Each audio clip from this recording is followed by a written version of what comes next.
Okoloma era um dos meus melhores amigos de infância. Morávamos na mesma rua e ele cuidava de mim como um irmão mais velho. Quando eu gostava de um garoto, pedia a opinião dele. Engraçado e inteligente, usava uma bota de cowboy de bico pontudo. Em dezembro de 2005, ele morreu num acidente de avião, no sudeste da Nigéria. Até hoje não sei explicar o que senti. Era uma pessoa com quem eu podia discutir, rir e ter conversas sinceras. E também foi o primeiro a me chamar de feminista. Eu tinha 14 anos. Um dia, na casa dele, discutíamos, metralhávamos opiniões imaturas sobre livros que havíamos lido. Não lembro exatamente o teor da conversa. Mas eu estava no meio de uma argumentação quando o Okoloma olhou para mim e disse: "Sabe de uma coisa? Você é feminista." Não era um elogio. Percebi pelo tom da voz dele. Era como se dissesse: "Você apoia o terrorismo." Não sabia o que a palavra feminista significava, e não queria que Okoloma soubesse que eu não sabia. Então disfarcei e continuei argumentando.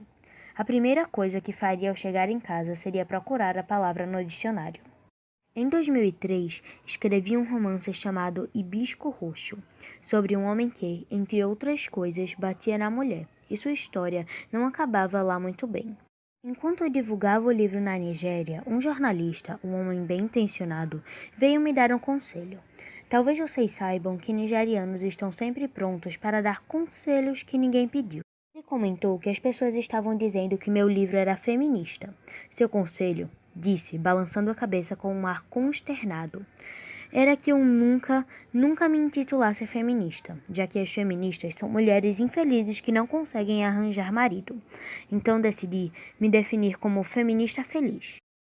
Mais tarde, uma professora universitária nigeriana veio me dizer que o feminismo não fazia parte da nossa cultura, que era anti-africano e que, se eu me considerava feminista, era porque tô corrompida pelos livros ocidentais. O que achei engraçado, porque passei boa parte da minha juventude devorando romances que não eram nada feministas. Devo ter lido toda a coleção Água com Açúcar, publicada pela Miss Ibum. E toda vez que tentava ler os tais livros clássicos sobre o feminismo, ficava entediada e mal conseguia terminar.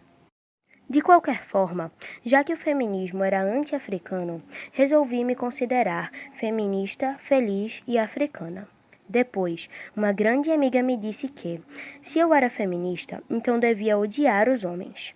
Decidi me tornar uma feminista, feliz e africana que não odeia homens e que gosta de usar batom e salto alto para si mesma e não para os homens. É claro que não estou falando sério.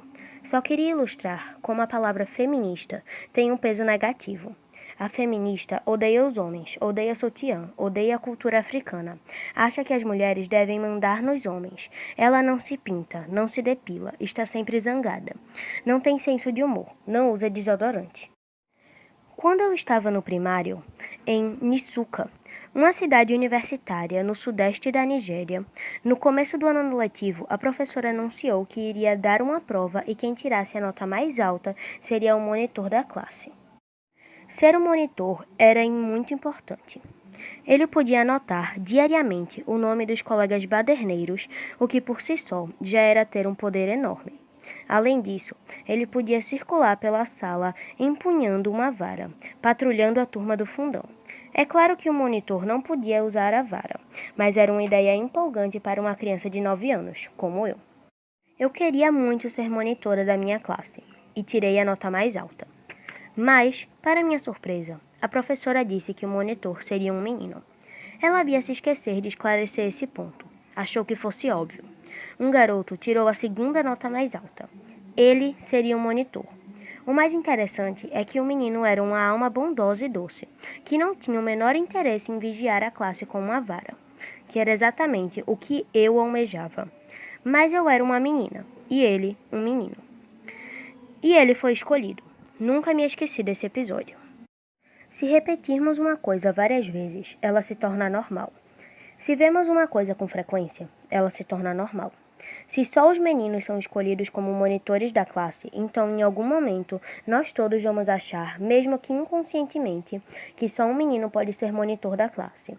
Se só os homens ocupam cargos de chefia nas empresas, começamos a achar normal que esses cargos de chefia só sejam ocupados por homens.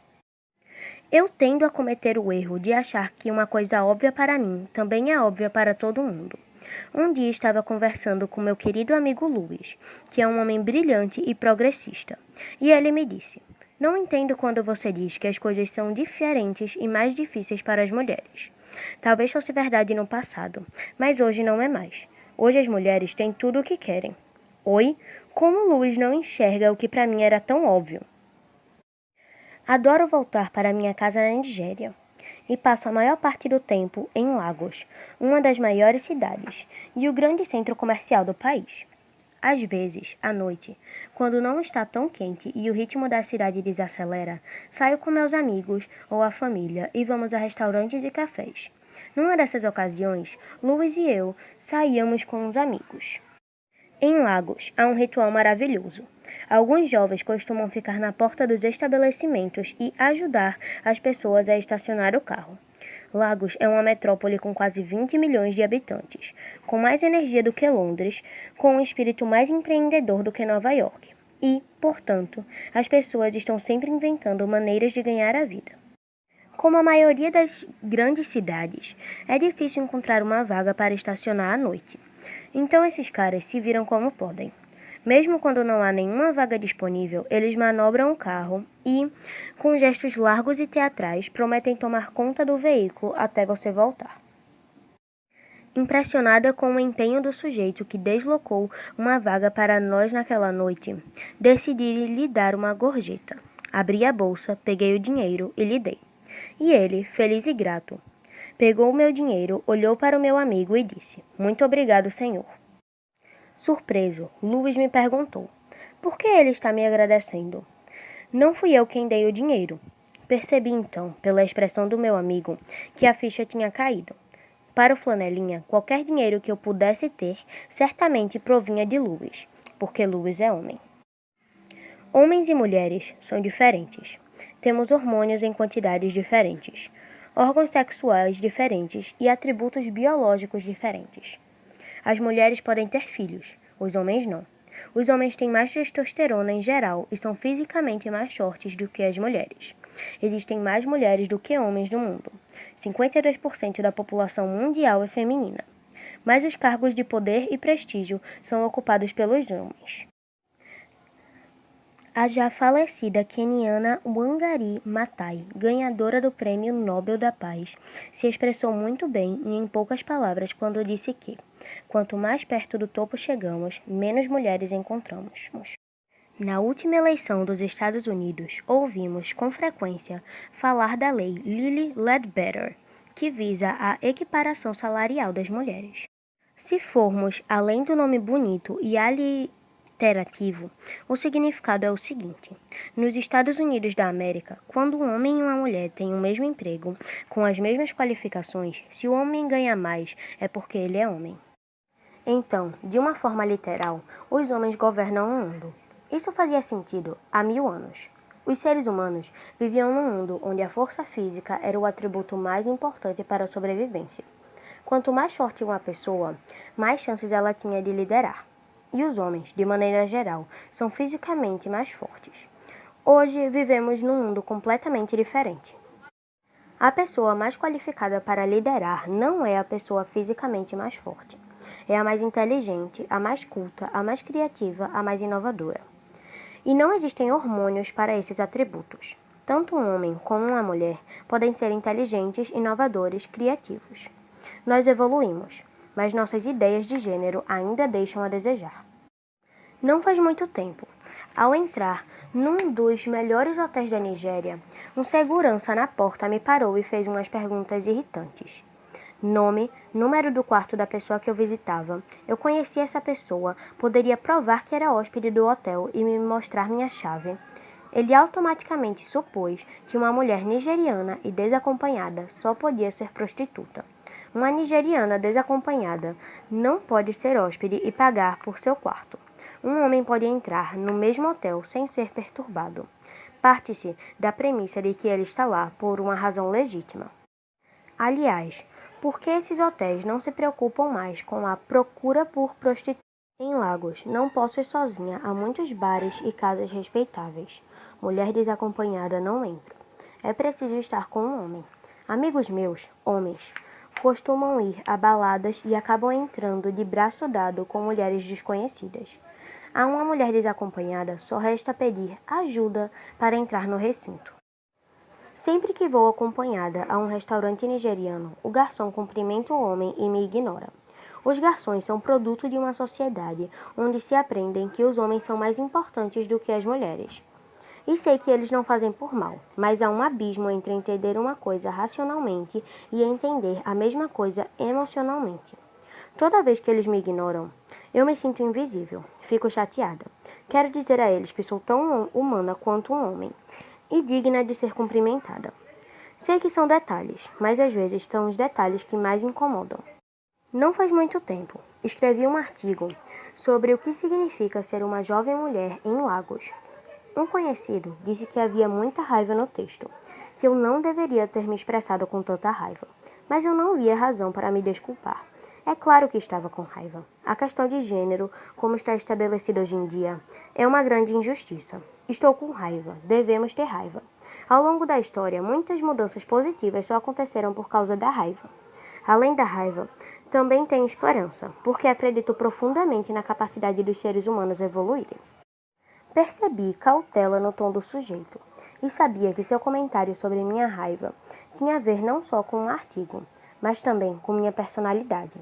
A raiva, o tom dele dizia, não cai bem em mulheres. Uma mulher não deve expressar raiva, porque a raiva ameaça.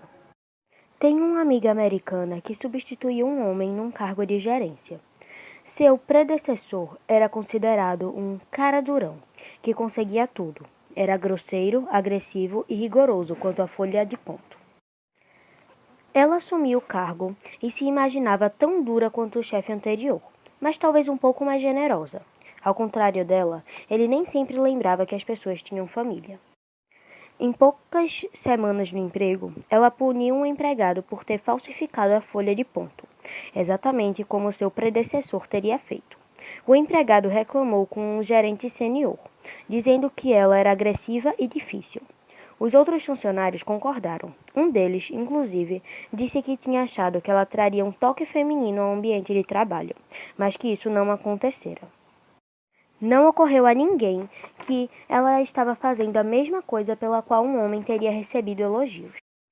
Outra amiga, também americana, trabalha com publicidade e tem um belo salário. Só há 2 mulheres em sua equipe, ela e uma outra. Certa vez, numa reunião, ela disse que se sentia menosprezada por sua chefe, que havia ignorado seus comentários e elogiara um dos homens que havia emitido uma opinião parecida com a dela. Ela queria se posicionar e enfrentar a chefe, mas ficou quieta. Depois da reunião, foi chorar no banheiro e me ligou para desabafar. Ela não disse o que pensava, para não parecer agressiva. Deixou o ressentimento ferver em banho-maria. O que me impressiona, em relação a ela e várias outras amigas americanas, é o quanto essas mulheres investem em ser queridas, como foram criadas para acreditar que ser benquista é muito importante. E isso não inclui demonstrar raiva ou ser agressiva, tampouco discordar.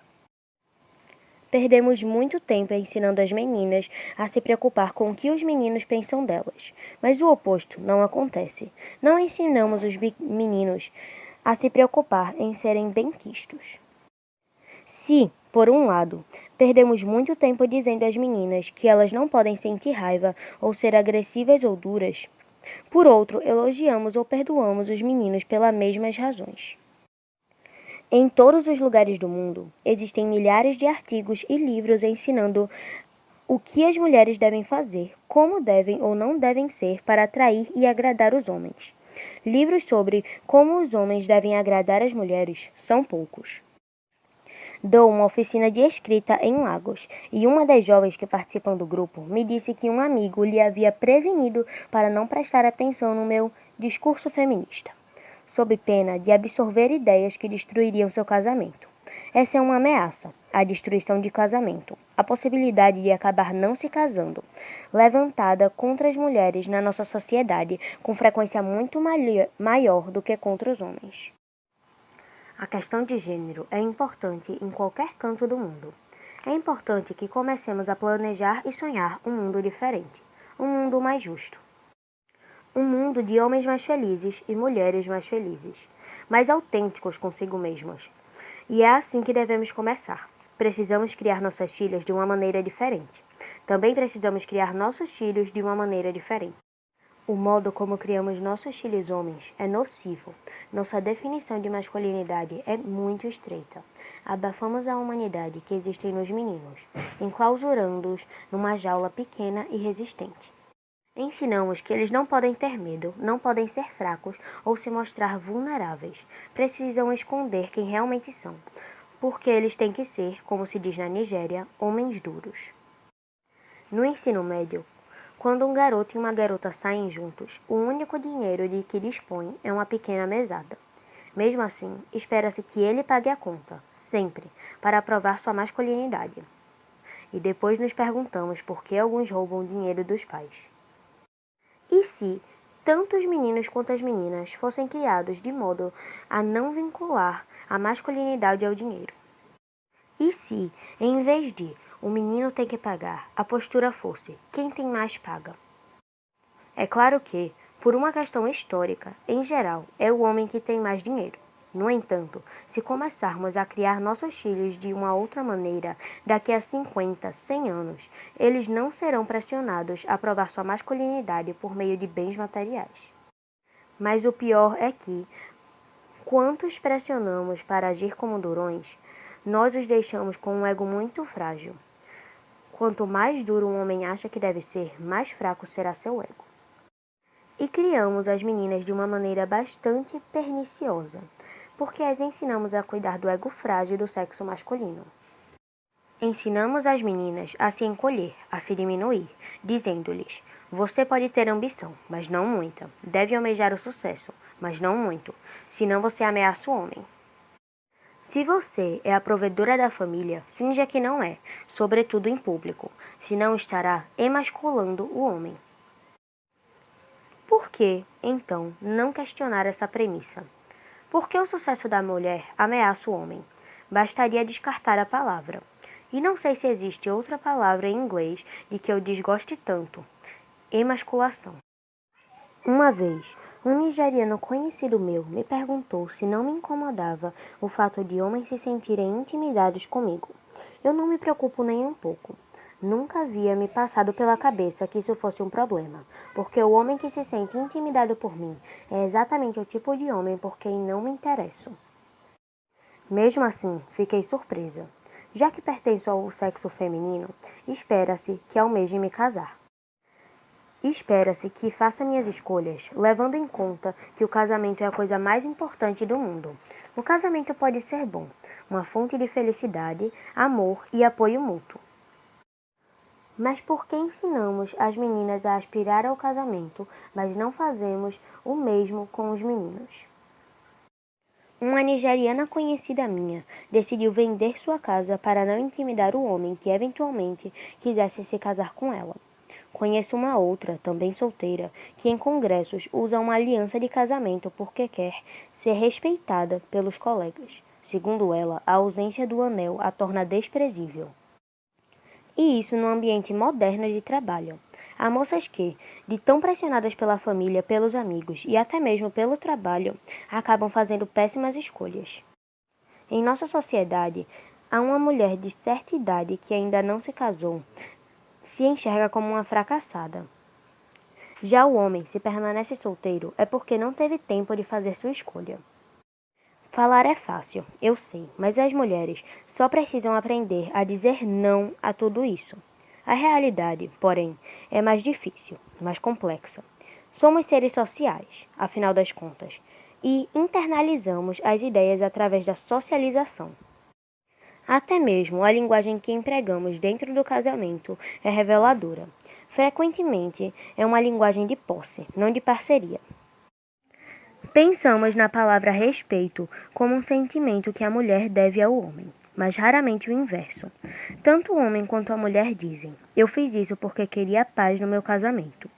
Mas quando os homens dizem isso, em geral se referem a algo que eles não deveriam mesmo fazer. É como eles se justificam para os amigos, e no fim das contas, isso serve para comprovar a sua masculinidade. Minha mulher disse que não posso sair todas as noites. Então, daqui para frente, para ter paz no meu casamento, só vou sair nos fins de semana. Quando as mulheres dizem que tomaram determinada atitude para ter paz no casamento, é porque em geral desistiram de um emprego, de um passo na carreira, de um sonho. Ensinamos que, nos relacionamentos, a mulher deve abrir mão das coisas.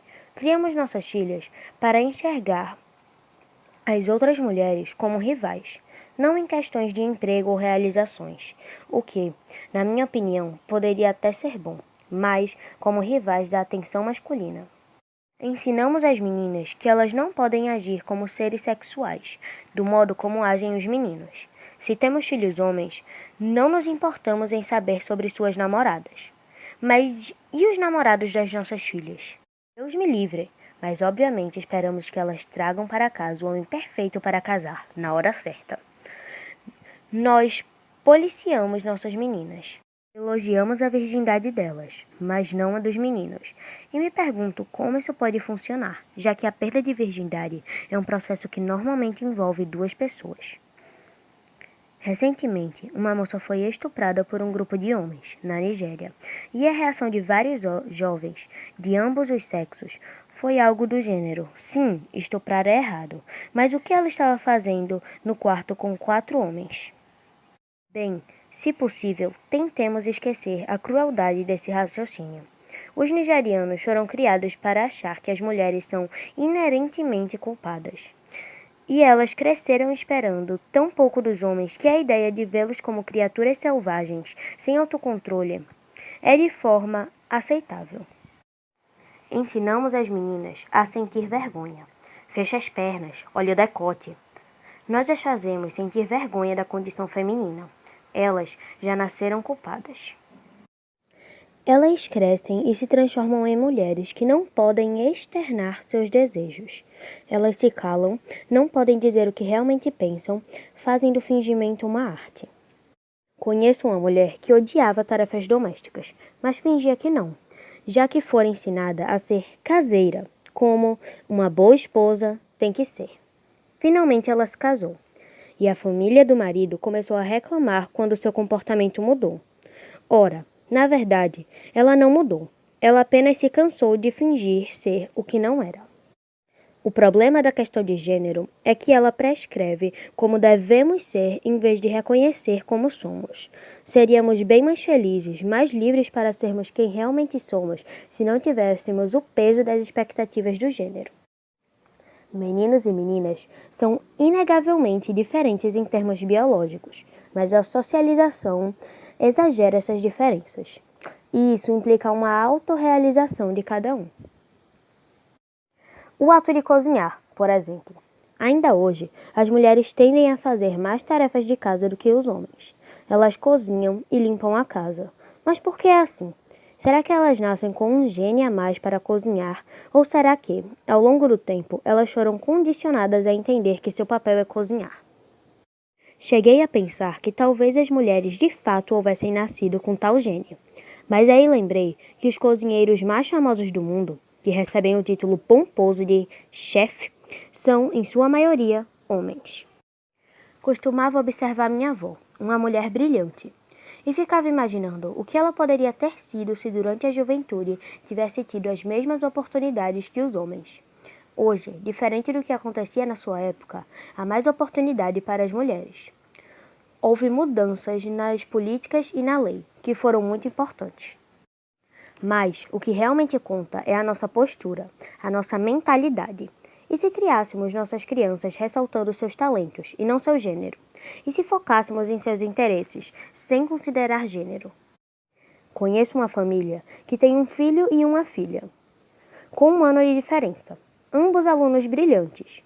Quando o menino está com fome, os pais mandam a irmã preparar um macarrão instantâneo para o irmão. Ela não gosta de cozinhar macarrão instantâneo, mas como é menina, tem que obedecer. E se os pais, desde o início, tivessem ensinado ambos os filhos a cozinhar macarrão instantâneo? Aliás, aprender a cozinhar é bom para a vida prática e útil de um menino. Nunca vi sentido em deixar nas mãos de terceiros uma coisa tão crucial como a capacidade de se nutrir. Conheço uma mulher que tem o mesmo diploma e o mesmo emprego que o marido. Quando eles chegam em casa do trabalho, a ela cabe a maior parte das tarefas domésticas, como ocorre em muitos casamentos. Mas o que me surpreende é que sempre que ele troca a fralda do bebê, ela fica agradecida. Por que ela não se dá conta de que é normal e natural que ele ajude a ela a cuidar do filho? Estou tentando desaprender várias lições que internalizei durante minha formação, mas às vezes ainda me sinto vulnerável quando deparo com expectativas de gênero. Na primeira aula de escrita para a turma de pós-graduação, fiquei apreensiva. Não com o conteúdo do curso, já que estava bem preparada e gosto da matéria. Estava preocupada com o que vestir. Eu queria ser levada a sério. Sabia que, por ser mulher, eu automaticamente teria que demonstrar minha capacidade. E eu estava com medo de parecer feminina demais e não ser levada a sério. Queria passar batom e usar uma saia bem feminina, mas desisti da ideia. Escolhi um terninho careta, bem masculino e feio. A verdade é que, quando se trata de aparência, nosso paradigma é masculino. Muitos acreditam que quanto menos feminina for a aparência de uma mulher, mais chances ela terá de ser ouvida. Quando um homem vai a uma reunião de negócios, não lhe passa a cabeça se será levado a sério ou não, dependendo da roupa que vestir, mas a mulher pondera. Se tivesse a autoconfiança que tenho hoje, meus alunos teriam aproveitado ainda mais minhas aulas, porque eu estaria mais confortável na minha própria pele e seria mais verdadeira comigo mesma. Decidi parar de me desculpar por ser feminina e quero ser respeitada por minha feminilidade, porque eu mereço. Gosto de política e história e adoro uma conversa boa, produtiva. Sou feminina, sou feliz por ser feminina. Gosto de salto alto e de variar os batons. É bom receber elogios, seja de homens, seja de mulheres. Cá entre nós, prefiro ser elogiada por mulheres elegantes. Mas, com frequência, uso roupas que os homens não gostam ou não entendem. Uso essas roupas porque me sinto bem nelas. O olhar masculino, como determinante nas escolhas da minha vida, não me interessa. Não é fácil conversar sobre a questão de gênero. As pessoas se sentem desconfortáveis, às vezes até irritadas. Nem homens nem mulheres gostam de falar sobre o assunto, contornam rapidamente o problema, porque a ideia de mudar o status quo é sempre penosa. Algumas pessoas me perguntam, por que usar a palavra feminista? Por que não dizer que você acredita nos direitos humanos ou algo parecido? Porque seria desonesto. O feminismo faz, obviamente, parte dos direitos humanos de uma forma geral. Mas escolher uma expressão vaga como direitos humanos é negar a especificidade e particularidade do problema de gênero. Seria uma maneira de fingir que as mulheres não foram excluídas ao longo dos séculos. Seria negar que a questão de gênero tem como alvo as mulheres, que o problema não é o ser humano, mas especificamente um ser humano do sexo feminino. Por séculos, os seres humanos eram divididos em dois grupos, um dos quais excluía e oprimia o outro. É no mínimo justo que a solução para esse problema esteja no reconhecimento desse fato. Alguns homens se sentem ameaçados pela ideia do feminismo. Acredito que essa ameaça tenha origem na insegurança que eles sentem. Como foram criados de um determinado modo, quando não estiverem naturalmente dominando, como homens, a situação, sentirão a autoestima diminuída. Outros talvez enfrentem a palavra feminismo da seguinte maneira: tudo bem, isso é interessante, mas não é meu modo de pensar. Aliás, eu nem sequer penso na questão de gênero. Talvez não pensem mesmo, e isso é parte do problema. Os homens não pensam na questão de gênero, nem notam que ela existe. Muitos homens, como meu amigo Luiz, dizem que as coisas eram ruins no passado, mas que agora está tudo bem. Muitos não fazem nada para mudar a situação das coisas. Quando um sujeito entra num restaurante e o garçom cumprimenta, será que não passa pela cabeça dele perguntar por que o garçom não cumprimentou sua acompanhante? Os homens precisam se manifestar em todas essas pequenas situações. Como a questão de gênero incomoda, as pessoas recorrem a vários argumentos para cortar a conversa. Alguns lançam mão da biologia evolutiva dos macacos, lembrando como as fêmeas, por exemplo, se curvam perante aos machos. Mas a questão é a seguinte: nós não somos macacos. Macacos vivem em árvores e comem minhocas. Nós, não. Algumas pessoas dirão: bem, os homens, coitados, também sofrem. E sofrem até hoje. Mas não é disso que estamos falando. Gênero e classe são coisas distintas. Um homem pobre ainda tem privilégios de ser homem, mesmo que não tenha o privilégio da riqueza. Conversando com homens negros, aprendi muito sobre os vários sistemas de opressão e sobre como eles podem não reconhecer uns aos outros. Uma vez eu estava falando sobre a questão de gênero e um homem me perguntou por que eu me via como uma mulher e não como um ser humano. É o tipo de pergunta que funciona para silenciar a experiência específica de uma pessoa. Lógico que sou um ser humano, mas há questões particulares que acontecem comigo no mundo porque sou mulher. Esse mesmo homem, a propósito, com frequência falava da sua experiência como homem negro. E eu deveria ter respondido: por que você não fala das suas experiências como um homem ou um ser humano? Por que tem que ser como um homem negro? Então, sinto muito. Essa conversa é sobre gênero. Alguns dirão: ora, as mulheres é que têm o verdadeiro poder, o poder da cintura para baixo. Na Nigéria, é assim que nos expressamos para dizer que a mulher usa a sexualidade para conseguir o que quer do homem. Mas o poder da cintura para baixo não é poder nenhum, porque a mulher que tem tal poder, na verdade, não é poderosa. Ela só tem uma boa ferramenta para explorar o poder de outra pessoa. Mas o que acontece se um homem está mal-humorado ou doente ou temporariamente imponente? Tem gente que diz que a mulher é subordinada ao homem porque isso faz parte da nossa cultura. Mas a cultura está sempre em transformação. Tenho 2 sobrinhas gêmeas lindas de 15 anos. Se tivessem nascido há 100 anos, teriam sido assassinadas. Há 100 anos, a cultura IGBO considerava o nascimento de gêmeos como um mau presságio. Hoje essa prática é impensável para nós. Para que serve a cultura? A cultura funciona, afinal de contas, para preservar e dar continuidade a um povo. Na minha família, eu sou a filha que mais se interessa pela história de quem somos, nossas terras ancestrais, nossas tradições. Meus irmãos não têm tanto interesse nisso. Mas não posso ter voz ativa, porque a cultura IGBO favorece os homens, e só eles podem participar das reuniões em que as decisões familiares mais importantes são tomadas. Então, apesar de ser a pessoa mais ligada a esses assuntos, não posso frequentar as reuniões. Não tenho direito à voz, porque sou mulher. A cultura não faz as pessoas fazem a cultura. Se uma humanidade inteira de mulheres não faz parte da nossa cultura, então temos que mudar nossa cultura.